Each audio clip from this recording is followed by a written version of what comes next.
Mais le choix politique que vous faites, c'est de raboter 200 millions sur la prime de Noël pour ceux qui ont 646 € et qui n'ont pas le droit à des petits bonheurs tout au long de la vie, et refuser de taxer. Attendez bien, parce que j'entends, Philippe Ayot, mais genre la taxe Zuckman, c'est aussi 7 prix Nobel qui le défendent. Refuser de taxer 1800 milliardaires à 2% dessus. Lors de l'audition du mardi 5 novembre 2025 au Sénat, le sénateur Fabien Gay a interpellé le ministre de l'économie Roland Lescure sur la ligne budgétaire du gouvernement et la question des compromis politiques. L'échange a opposé deux lectures de la justice fiscale, d'un côté la réduction de certaines dépenses sociales, de l'autre l'hypothèse d'une taxation accrue des très hauts patrimoines.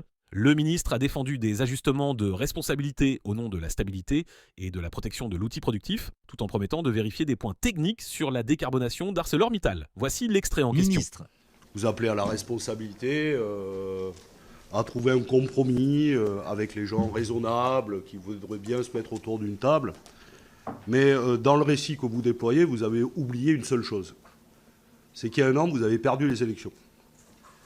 Et je ne connais aucun pays démocratique. Aucun. Mais peut-être, allez-vous m'en citer un, où lorsqu'on est ministre et que l'on perd les élections, on le reste et on continue la même politique.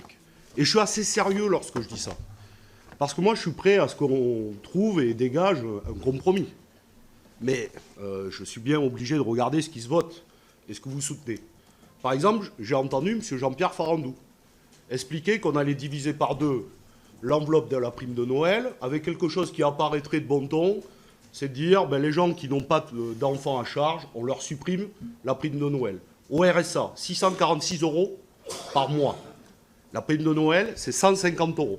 Mais ces gens-là, ils ont droit aussi à un petit bonheur en fin d'année. Puis peut-être qu'ils peuvent avoir des neveux, des nièces, des grands-parents, et avoir un peu envie de faire un bon repas et de faire quelques cadeaux.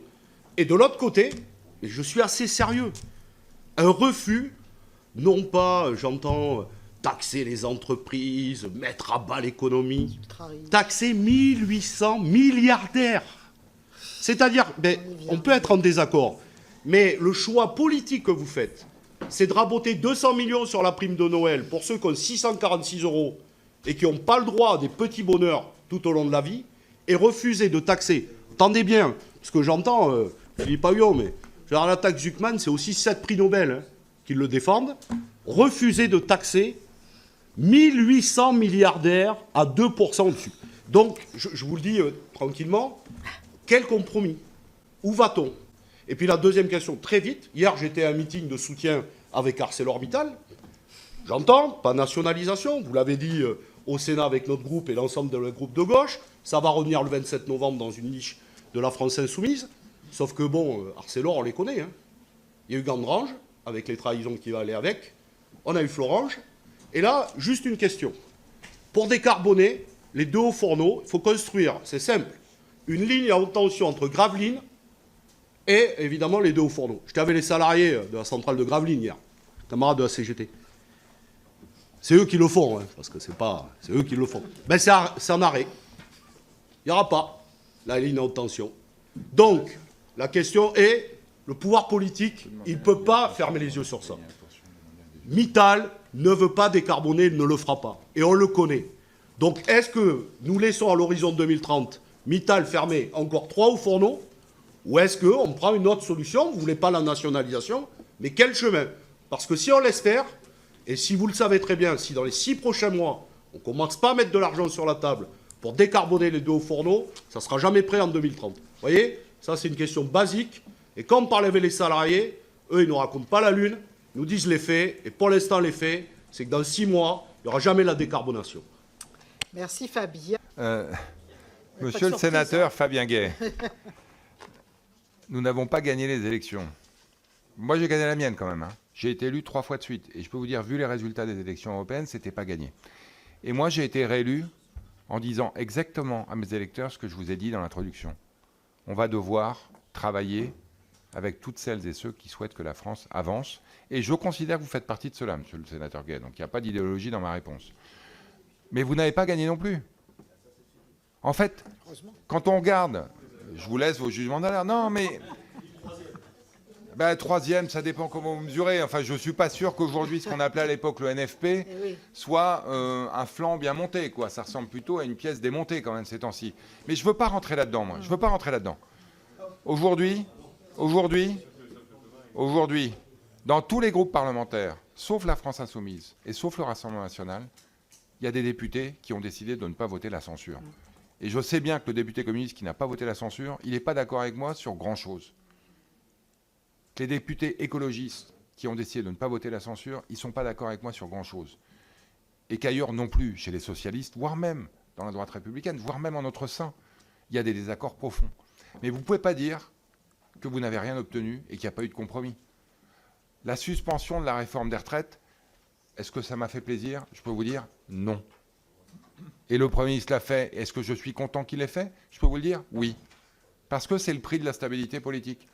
Moi, j'ai déposé un amendement à l'Assemblée nationale, monsieur le sénateur, introduisant une surtaxe exceptionnelle de 2 milliards en plus par rapport aux 4 milliards qui étaient en budget.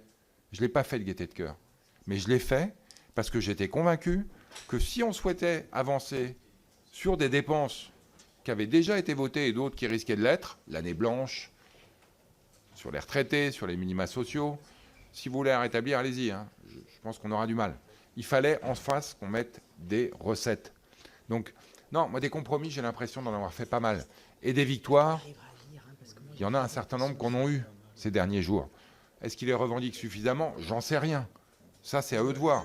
Mais franchement, je ne peux pas vous laisser dire qu'on n'a rien fait. Zucman, ce n'est pas un compromis, c'était à prendre ou à laisser. Les 7 prix Nobel dont vous parlez et qui la soutiennent, il n'y en a pas un qui paye ses impôts en France. Philippe Herguillon, lui, il les paye. Non, mais Philippe Herguillon, lui, il les paye en France. Non, mais c'est important. Non, mais je suis désolé. C'est un argument au sens où, si on avait un impôt mondial sur l'ensemble des...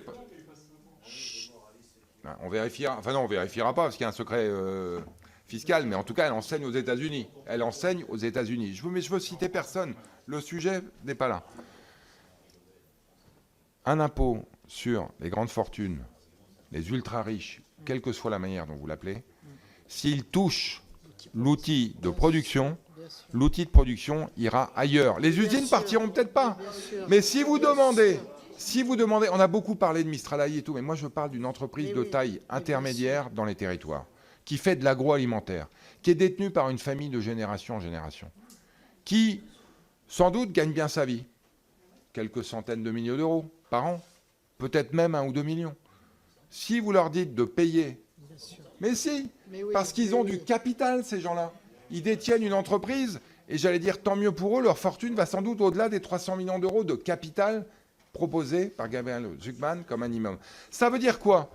Ça veut dire que s'ils doivent vendre des parts de leur entreprise pour payer l'impôt Zucman, ils le vendront soit à l'État, donc ça c'est l'hypothèse Zucman, donner 2% à l'État, ça donnerait du travail à Madame la rapporteure et à l'APE, mais franchement, ce n'est pas le rôle de l'État que prendre 2% dans tout le capital des entreprises de taille intermédiaire françaises. Soit il les vendra à l'international. Donc moi, j'entends la demande de justice fiscale. Et là encore, monsieur le sénateur, dans ce qui a été voté à date à l'Assemblée, il y a 5 milliards d'impôts en plus sur les gens qui sont très aisés. Riches, ultra riches, super riches, vous les appelez comme vous voulez. Ils sont pas mal... Je vais utiliser ce mot-là, chargé. Alors, attention, mais vraiment, je crois à la justice fiscale, je suis intimement persuadé que le modèle français, quand j'entends Bernie Sanders qui défend des choses aux États-Unis, et que je l'écoute vraiment bien, je me dis, au fond, ce qu'il défend, c'est le modèle français pour les Américains. Ce n'est pas le modèle de M. Zucman. Donc, qu'on puisse inspirer le monde, peut-être, mais en tout cas, préserver ce modèle social qui est fondé à la fois sur la prospérité et la solidarité nationale, oui. Mais attention, à pas casser l'outil, quoi. Vraiment pas casser l'outil. Bon, sur Arcelor, moi, je connais bien le dossier, je les ai suivis, je les suis toujours. On est en négociation difficile avec eux, je ne vous le cacherai pas. Mais c'est un grand champion industriel mondial qui sait faire tourner des aciéries. Je pense que tous les salariés avec lesquels vous échangez, ils le reconnaîtraient. Et donc, on a un sujet de subvention de la décarbonation. Et il n'est pas seulement en France. ThyssenKrupp, c'est la même chose. Si on n'est pas capable de subventionner à hauteur de 900 millions la décarbonation, et on leur a dit oui, et je peux vous dire, ça a été une négociation difficile, c'est moi qui l'ai menée. Si on n'est pas capable de fournir de l'énergie décarbonée en volume et pas cher, ils partiront. Et là, j'entends votre question sur la ligne. Franchement, je n'ai pas la réponse, et donc on vous y reviendra. Donc, non mais en fait, je vais être très clair. Je vais en parler avec le président de RTE et je vais m'assurer qu'il est bien que cette ligne importante est bien dans le plan de développement de RTE. La troisième condition, monsieur le sénateur, c'est la clause de sauvegarde. Il faut que la Commission livre ceux qui sont engagés à livrer en septembre dernier, avant la fin de l'année, qui est que l'Europe puisse protéger ses aciéries contre une concurrence déloyale aujourd'hui qui vient d'Asie. Moi, je suis persuadé qu'on peut y arriver, monsieur le sénateur. Il y a des centaines et des centaines de salariés chez ArcelorMittal. On est dans un bassin industriel qui est en renaissance. Il faut continuer à investir là-dedans et on va le faire. Merci pour votre attention. Si ce contenu vous a intéressé, n'hésitez pas à laisser un like et à vous abonner à la chaîne. Votre soutien contribue directement à la poursuite de ce travail d'information. À bientôt.